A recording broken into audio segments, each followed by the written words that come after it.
¿sabes? Cuando hablamos de matemáticas, solemos imaginar fórmulas, símbolos, ecuaciones.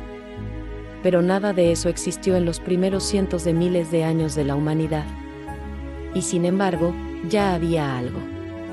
Algo pequeño, intuitivo, primitivo, que cambiaría para siempre nuestra manera de entender el mundo, el número.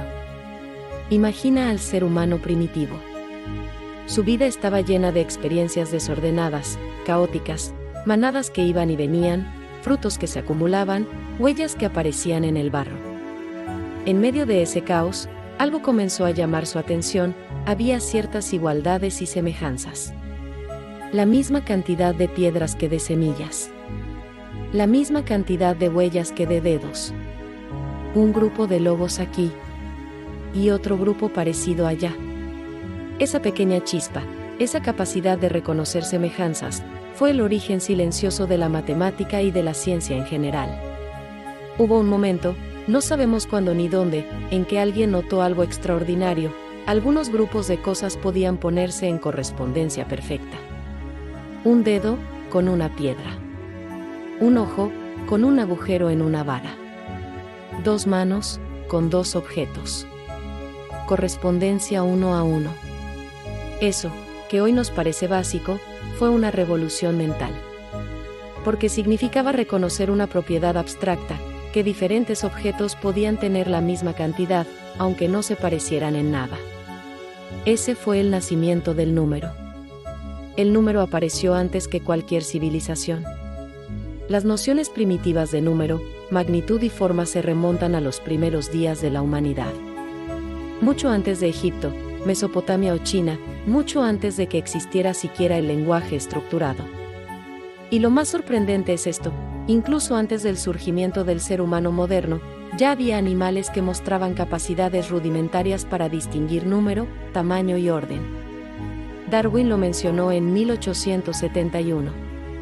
Y hoy lo sabemos con experimentos, algunos cuervos pueden distinguir conjuntos de hasta 4 elementos sin equivocarse. Así que el número no es un invento exclusivo del Homo sapiens. Es un instinto que comenzó en la naturaleza misma.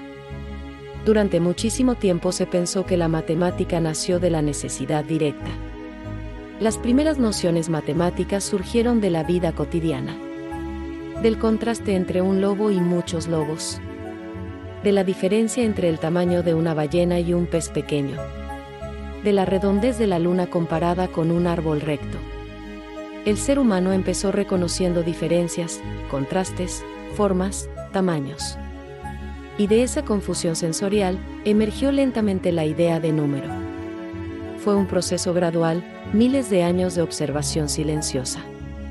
Porque si aceptamos el principio biológico de la supervivencia de los más aptos, entonces las personas que sabían distinguir uno de muchos, o poco de mucho, simplemente vivían más.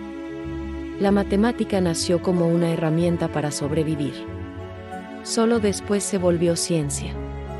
La gran revolución fue esta: el ser humano dejó de ver el mundo solo como una masa de objetos y sensaciones, y comenzó a separar, agrupar, comparar, a encontrar igualdad entre cosas desiguales.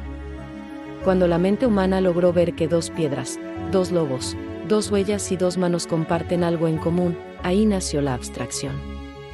Ahí nació el concepto de número. Una idea que no se puede tocar, ni ver, ni oler, pero que ordena el mundo completo.